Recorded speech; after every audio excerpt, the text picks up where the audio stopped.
Good morning students. आज का जो टॉपिक है ये टॉपिक है कन्वेक्शन। कन्वेक्शन क्या होता है? तो मेरे ख्याल से we already discuss about the Newton's law of cooling. ठीक है, मतलब एक्चुअली कन्वेक्शन मतलब कन्वेक्शन के लॉ से पहले आप लोग को तीन बातें याद रखनी चाहिए। सबसे पहला, हीट ट्रांसफर। तो हीट ट्रांसफर कैसे होगा? From high grade to low grade होगा। Second, mode of heat transfer. तो मोड ऑफ हीट ट्रांसफर क्या है? Conduction, convection and radiation. ठीक है, अब कंडक्शन में क्या होगा? तो अगर दो सॉलिड बॉडी या एक सॉलिड बॉडी में from first into another in heat transfer होगा तो उसे हम कंडक्शन बोलेंगे।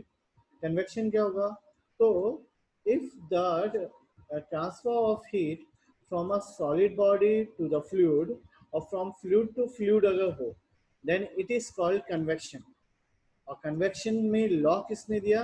तो वो याद रखना है आपको, न्यूटन्स लॉ ऑफ कूलिंग में। ये आपका तीसरा पॉइंट है।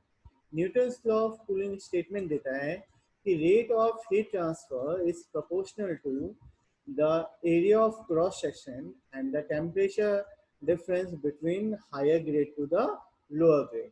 ओके, चलिए आज का लेक्चर स्टार्ट करते हैं। लेक्चर से पहले आपका कोर्स कंटेंट जो है, सबसे पहला कन्वेक्शन, जिसमें आपको पहले मैं बताया कि न्यूटन्स लॉ ऑफ कूलिंग है। उसके बाद डायमेंशनल एनालिसिस है जो अप्लाई करना है फोर्स एंड फ्री कन्वेक्शन में। देन डायमेंशनलेस नंबर्स के बारे में जानना है और उनके सिग्निफिकेंस के। Then empirical correlation for free and convection, free and force convection. Then continuity, momentum and energy equation, मतलब and thermal and hydrodynamics boundary layer. Then Bezier solution for laminar boundary layer and general solution for von Karman integral moment equation. यहाँ आपको एक बात याद रखनी है। मैंने जब आपका ये चैप्टर स्टार्ट किया तो यहाँ देखिए लिखा हुआ है introduction of hydrodynamics. Hydrodynamics word इसलिए यूज किया गया है क्योंकि यहाँ पूरा का पूरा जो बेसिक फंक्शन है वो आपके फ्लूइड डायनेमिक्स मतलब एफएम से, फ्लूइड मैकेनिक्स से ही काम आएंगे। और उसमें हमें क्या पढ़ना है? तो डायनेमिक पार्ट। डायनेमिक मतलब कि when the fluid are in motion. ठीक है, इसलिए यहाँ पे इंट्रोडक्शन वर्ड यूज किया गया है, इंट्रोडक्शन ऑफ हाइड्रोडायनेमिक्स। क्लियर? चलिए, तो सबसे पहले आई थिंक पहला पार्ट मिसिंग है जो मैंने आपको बताया था। क्या? न्यूटन्स लॉ ऑफ कूलिंग के बारे में है। तो न्यूटन्स ने आपको एक स्टेटमेंट दिया। स्टेटमेंट ये था कि rate of heat transfer is proportional to area of cross section into the temperature difference between the solid body to the fluid body. ठीक है, और यहाँ पे उसने बोला है इस प्रोपोर्शनल टू ना, बाद में इसको इसने एक्सप्लेन किया कि Q is equal to H into A into T S minus T S. याद, आपको बस एक बात याद रखना है, टी एस और टी एफ मतलब क्या हुआ? तो temperature of high grade minus temperature of low grade. ठीक है, इसी के बाद H क्या होता है? तो ये होता है कोफिशिएंट ऑफ हीट ट्रांसफर। ठीक है, या समटाइम्स इसको हीट ट्रांसफर कोफिशिएंट भी बोलते हैं। दूसरा, आप जब इंटरव्यू के टाइम पे जाते हो तो जनरली आपसे एक क्वेश्चन पूछा जाता है कि what is the basic difference between के एंड एच। वो ये नहीं बोलेगा कि किस में से पूछ रहा है, वो केवल सिंपल वर्ड बोलता है कि वो के और एच में डिफरेंस बताइए। तो आपको बोलना है sir K is the thermal conductivity of the material, और thermal conductivity of the material, और इसकी यूनिट क्या थी? तो it is the unit is watt per metre degree Celsius. Okay, और हीट ट्रांसफर कोफिशिएंट की यूनिट क्या होगी? तो what per metre square degree Celsius.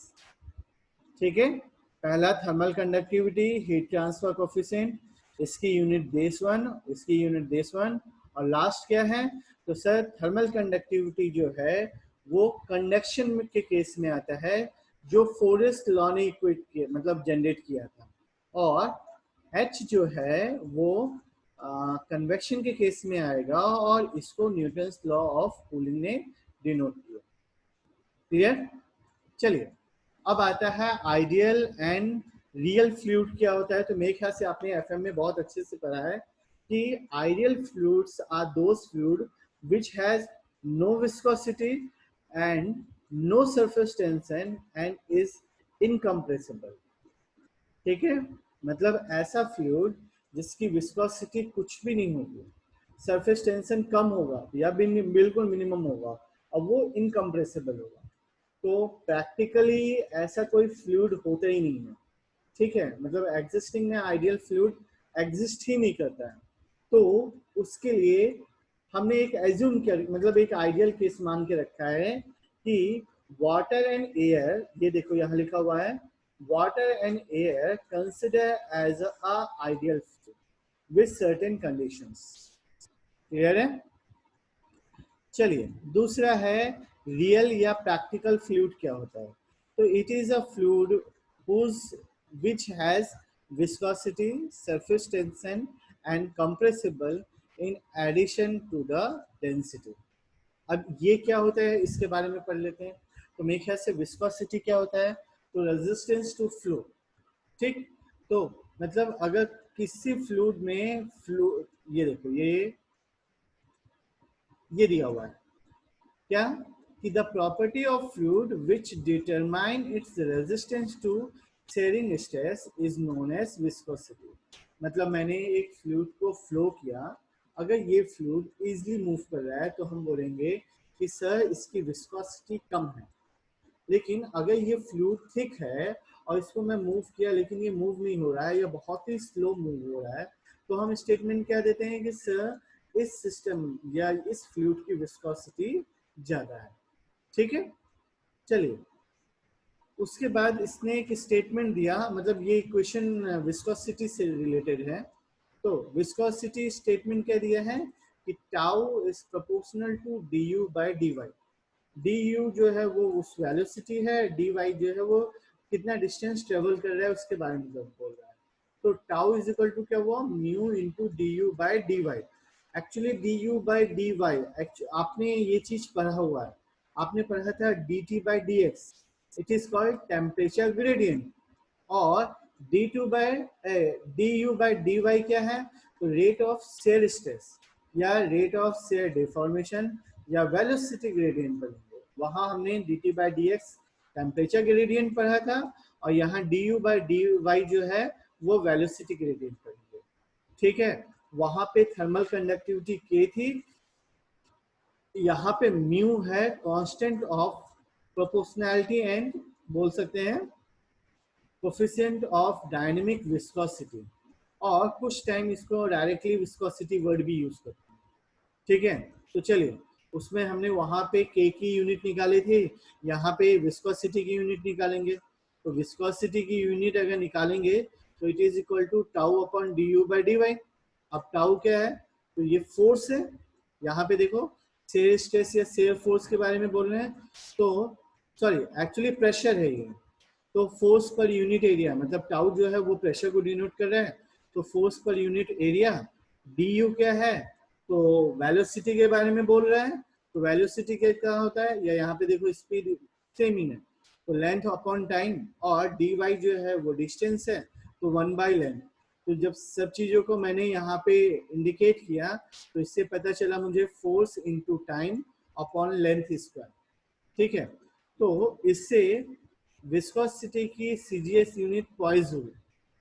ठीक है, जो इक्वल होती है फोर्स के लिए डायन, टाइम के लिए सेकेंड, और लेंथ के लिए सेंटीमीटर स्क्वायर।